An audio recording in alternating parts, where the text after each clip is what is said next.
I know we just stopped that music abruptly, but it's okay because I mean you can always get it and enjoy it. It's once more 6 and it's Worship Adonai. In that spirit, let's talk about something that has been bothering many parents and they really don't know how to navigate their way around it. But today the doctor is here to help us deal with it. We're talking autism. People say, okay, these things were not there before, autism, cerebral palsy, and all of that. Now, what you need to know is that it is now enlightened, okay? People have done a lot of research, so it's not like it wasn't there before. The only thing is that we treated them differently from then and now. And so today we want to, just throw light on what it is to be autistic and how we can, move our way around it. And Doctor is right here. Good morning, Doc. Good morning. Dr. Lee, okay, that's how I'm going to be calling it today. Dr. Lee is a psychiatrist senior psychiatrist and from the ACE Hospital right here in Ghana. That's Kolebu, right? Are you okay? Yeah. You're good? You're sure? Okay, great. Autism, real quick. We don't have a lot of time. Okay. But autism, what is this? Wait, when did it come? Before, because we didn't have it before, did we? Well, it's always been there. Aha. It's always been there, but then people are now more conscious of it, and we are talking more about it. So we are making formal diagnosis now.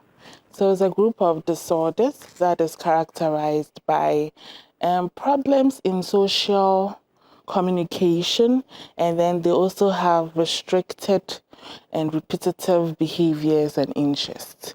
So if a child has difficulties with social communication. So social communication could be how we communicate. So there's a verbal communication and the non-verbal. So when I'm angry at you, you'll see, I'll frown. You can pick up that, oh, she's angry. Right. Yeah, or when I'm sad, you're able to pick up that, oh, this woman is sad. Let me be sweet towards her. Now, people with autism find it difficult to pick up those cues. So you see that they have problems with their social interactions. They find it difficult to also communicate. So they may be having, the way they talk may be different. So they may talk in a more formal way, a more monotonous tone. They may not have up and downs in our tone as we speak. And then they may also find it difficult to establish relationships. So that's the social and communication aspect of it. Then we have the restricted and repetitive behaviors and interests. So there are things that they may want to do all the time. So you may see that some children may be tiptoeing all the time. You see that they are tiptoeing here, tiptoeing there. Some may stand by the wall and be banging their head over and over again. Some may be doing behaviors that may be hurting to themselves. So they may be picking their skin over, and it's like the same thing over and over again. Or you see them, if you give them a toy, they only like to play with the wheels of the toy or arrange the toys in a particular way. So every time you say your child is arranging things, arranging everything in it, but instead of playing with it like normal children do, they are different. And then sometimes too, they may be they have sensitivities to sensory things. So sensory, our eyes, our hearing, our feeling, yes, our 5 senses. So you see that a child may be too sensitive to bright lights. So maybe in the studio they'll be covering their eyes, or sounds. You see them covering their ears. That the sound is too loud, or sometimes even sounds that we can't hear. So somebody will say the light is too loud, the bulb, normal, yeah. So they say, oh, the bulb is too loud, but nobody is hearing it, but they are here. They are very, very sensitive. Sometimes to their skin. So you may see that they want to wear particular dresses. They have a particular dress they like just because of the texture, the way they feel on the skin. They want that same texture. Sometimes taste. So their foods, the textures of the food. They may only want to eat banku. They may ban rice only. banku kwanope or only rice, or they are restricted in their sensory, and then they can also have other behaviors. So I spoke about self-injurious behaviors where they may be hurting themselves. So that's it. These are some of the signs that show that. Interesting. Fantastic, actually, because I mean, children are unable to express. Yeah. Tell me, between what age and what age are you able to pick up that they're autistic? Just the age. Okay. Age range. Yeah. So mostly before 3 years, the parents would have noticed that my child, the child may be saying mama, dada, then all of a sudden they stop saying it. Or what's the language skills that they've acquired previously, they may start losing those language skills. Or a child someone who used to say, I want water, I want food, mama, will stop and now start pointing or dragging your hand and say, mama, pointing to things they want instead of actually communicating verbally. So before the ages of 3, Should be you able to see find that. And then when you take 66 children, one of them may have autism. So it's very common. And it's the same, like it affects both males and females equally. What causes this? So in psychiatry, we never say this caused this, okay? So we say risk factors. So these are some of the things that we've noticed in people who've had autism, some of the conditions around. So for some people, early, or let me say late maternal or paternal age. So when the parents are about 35 years, mother or father, we've seen that they have an increased risk of having a child with autism. And then when the father especially is more than 50 years, so if you take 2 parents, okay, a man around 29, 30 years, and another man above the age of 50 years, the one above 50 years is 2.2 times more likely, twice as more likely to have a child with autism as compared to the younger man. So biological clock is only for women, for the men too. I see. Yeah, I know. And then genetically, sometimes there are some genes. Over 400 genes have been implicated with autism. So you can say genetically, some genes are being implicated, and then there are brain changes that occurs in people with autism. So for some children, they may have portions of their brain that is too thick or too thin or too small. That is what is underlying it. But we never say this caused this. We only say we be contributing to that, the causation of that. And then Pregnancy period. yeah. Does it have anything to do with autism? Yeah. So we've seen that sometimes women who go through, who bleed, antepartum bleeding, so they may bleed before they actually give birth, or they have complications during the birth, or they have any infections like during the pregnancy period. If like rubella, there are some infections that are called torches infections. So toxoplasmosis, rubella, and chlamydia. There are some other infections that have been, we don't say it's the cause, but we are saying it's contributory. Yeah. So to a mom getting, or a child, getting autism. And genetically, right? So let's say from your family background, Yes. all of that. Yeah. That also. Yes. So some genes like Fragile X, Rett syndrome, there are some conditions that have been associated with autism. So we put all of that. So autism is mostly, we say, a spectrum. Some Right. people may be at the high end of the spectrum where they are high function. So we call those unsavants. So somebody may have exceptional piano skills or musical skills. When you mention, you hear the key, they know it. They have Yeah, I gifts. watched a video like that. Okay. Some people may have exceptional. So they are exceptionally brilliant at one thing, but then the other aspects of their lives may be lacking. So those are, so we've had a patient who is so brilliant, like he doesn't need to go over homework or any of those. He doesn't even need to sit down. When he sees the work, 2 minutes is out, but he always stops his class. Exceptionally brilliant. But then they are lacking in other. So that's a high end of it. Those ones normally have high IQs. So we have people with autism. We have some with mild intellectual disability, moderate intellectual disability, or severe, or no intellectual disability. So we have high functioning autism.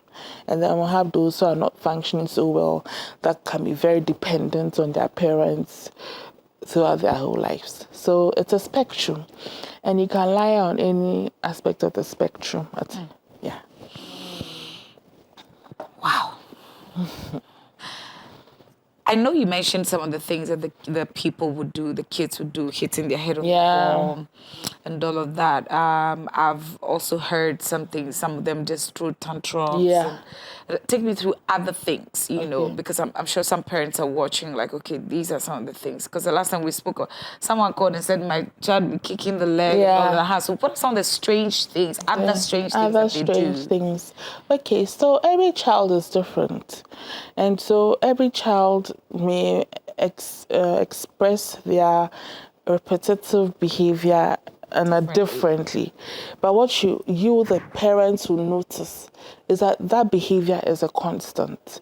So somebody may just be going round and round and round, standing at one place and just be spinning and spinning and spinning. Like that's what their behavior is like. And then the other thing about behaviors is sometimes they may have other comorbid conditions depending on their stage in life and what we expect. So for some children, they may have comorbid ADHD, or attention deficit and hyperactivity disorder, ADHD. So they can't sit still. So this teacher will tell you, this child is not sitting. They are walking around. So this example that I gave that he does so well in class, he doesn't sit. He can't sit still. He's always walking around, always interrupting. So ADHD, they'll be interrupting your conversations. They are very, say, like it's not sitting. And then sometimes too, they may have other conditions. When they get older, they may become depressed, they may become anxious because they are aware of, oh, this is what is happening, I'm different. And so it makes them sad. So those are some of the behaviors and then some of the things. But then every child is different. Some children will always maybe arrange toys, or will take one particular toy and be playing with it. That's the only toy they know. Like, that's the only toy they want. And then some of the other behaviors will be, they may want to, maybe their interests. So I'm coming from school. So I had an example where my colleague was telling me, okay, the person they have a route they pass to every day from school when their parent is driving. When you change the route, they become upset. So they like to have things in a particular way all the time. If I arrange my stuff on a table, they want it in that particular way. They don't want it to change in any way. They want it to stay the same. So everything, they like sameness, same things, same food, same dress, same routine. When you disrupt their schedule, they disrupt their vibe, they get upset. So that's one of the things that you can also look out for as a parent. And then there's this other thing that's coming up now, habitual autism. So we've had a lot and lots of parents coming in with their children who have something we've termed virtual autism, okay? Virtual autism. So the children are exhibiting autism-like behaviors. So they're having problems with communication. They're having problems with social interactions. So mostly you see that children, when you put a group of children together. They're supposed to play with themselves, at least from age 3 and up. You're supposed to see them playing with themselves. Now, children with autism stay to themselves. They keep to themselves. They'll be in one corner playing with themselves. They don't want to be interrupted in any way. And then, so people with virtual autism, children with virtual autism, they are having these autism-like symptoms because of too much screen time. So how do Say it again. Where's her camera? Please. Show her camera. Yeah, there it is. Yeah, too much screen time. What does that mean? So it means that I've had situations where a parent has never bought any toy for the child, only the screen. So you wake only up. Only the tab, the one that comes with the colors. Yes. I want you to describe it so that the parents know. Yes, or they even their own phone screens. They'll give it to the child. They'll just watch Cocomelon or watch any other fast flashing, colorful tune. Just keep watching. So what happens is the child is not able to learn how to communicate. They are not talking. They are not talking to the parents. They are not talking to anyone. All they are doing is watching their screens. So you see that these children have accents. So you have a child who's never left the shores of Accra, and the child has an accent. It's talking like an American or British because they're watching Peppa Pig or they're watching something else all the time. And so children like that, we say they have virtual autism, and so we still. In those cases, the good thing about virtual autism is that even though it's not been diagnosed formally, so we have diagnostic manuals, it's not formally diagnosed, but then when you start doing therapy, speech therapy, you reduce screen time, you start to interact more with the children, they start to pick up and then they start to do better. Because in this case, there's no genetic underlying anything, there's no neuroanatomical problems, so they start to do well. So we've been on the lookout for that. We are seeing too many children. And parents, we have to do the hard work, We have to communicate with our children, talk to them, have that bond with them. Let them pick up the signs. Let them know verbal and nonverbal communication. When you're upset, they should see, they should understand. But if they're always on the screen, they will not pick up these things. Tell me, what should be because now there's social media, and the parents also talk about the fact that not only the tabs or the phones, maybe even TV, anytime they come out, they are and some of them, because they're so interested in it, they sit like 2 inches away from the TV. And they really want to enter it. Yeah. You get. Yeah. Tell me, what is the required screen time for a child from, say, 0 to 4, 0 to 3? Okay. So 0 to 2 years, 0 screen time. Please say it again. 0 screen time. Did you hear that? The only screen time that the child can have will be FaceTime or talking to another adult or someone, like you've called video call and the child is doing that. But aside that, 0 screen time is what is recommended. Or if you can't help it at all, 15 minutes of something that is slow, not fast-paced, because these fast-paced movies or cartoons have been designed to keep your child glued. So the children become literally addicted to the screen. They start to exhibit signs of addiction. In addiction, there's a hormone or a chemical that is released called dopamine. And that's what makes you happy. And so people dopamine themselves away by watching, scream, and their phone all the time. And so for children, it's the same thing is being released. And if it's excessive, now you take away the screen, and then you withdraw or stay. They get they start to throw tantrums, they have behavioral issues, they are upset, so visibly upset. So we have to limit screen time. So 0 screen time for children at 2. Let's say 2 to 4, you can do a maximum of an hour a day. and it should be supervised because children are picking up a lot of things. I mean, I've seen children who are violent because they're watching violent, cartoons. They are killing. They are picking things instead of us to talk to them. Everything becomes so fast-paced, and then they expect everything else to be fast-paced, so they get bored. It's okay. Boredom is good for children because that is when their creative imagination is active. When they are bored, they'll build things. Wow. They'll play. They'll imagine things. They'll say, "Oh, mommy, this is a cup of tea. Mommy, have this tea." Or this is, "I've built an aeroplane. It's going." When they are just holding a piece of paper or something. So boredom is good for children. Let them get bored.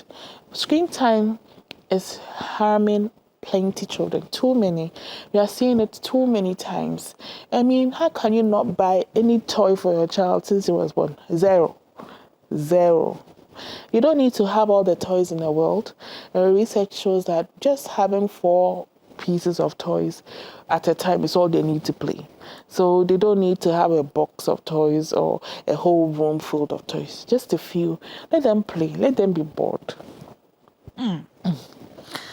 Well, this is Parenting 101, and this is very, very, very crucial. I can't stress this enough, because we had a conversation this morning, okay, about SHS students at Kimbu that was killed, stabbed, and we started to talk about family systems and family values that we're gradually losing out. Now, if you, a parent, will contribute to this, how can you correct it? Yes. I catching my flow. And it is growing with them. We see it everywhere now, even in Parliament. Thank you very much. So, Doc, we're not done with this because we would want to know how to manage these people, first as a parent, then maybe a guardian, what's going to happen in the community, how we treat these people, whether they grow out of it, what kind of spectrums there are. Look, we're not done. We just scratched the surface, but we're going to have to go and then come back tomorrow. I need your last words, but I would want it on the screen time. Last words, please. Okay, so autism is real. If you see any changes in your child or you realize that your child is not acting like your other children, it's not something that we cannot help. There's so much help available. You just have to come in and call us on 0800-678-678. That's our helpline. You can just call in and then you can get all the help that you need. Also, please limit the screen time for your children. Right, thank you so much, Dr. Liande Desi-Boateng. She is a specialist psychiatrist at the Accra Psychiatric Hospital, and she's been teaching us autism. Take this thing seriously, okay? It's not because we want to speak English, but it is real. And even if you don't need this information, keep it, share it with somebody else. Now, that's how you build a good Africa, right? All right, so this has been Wake Up Africa. My name is Precious Biadola. We'll see you tomorrow. Less screen time.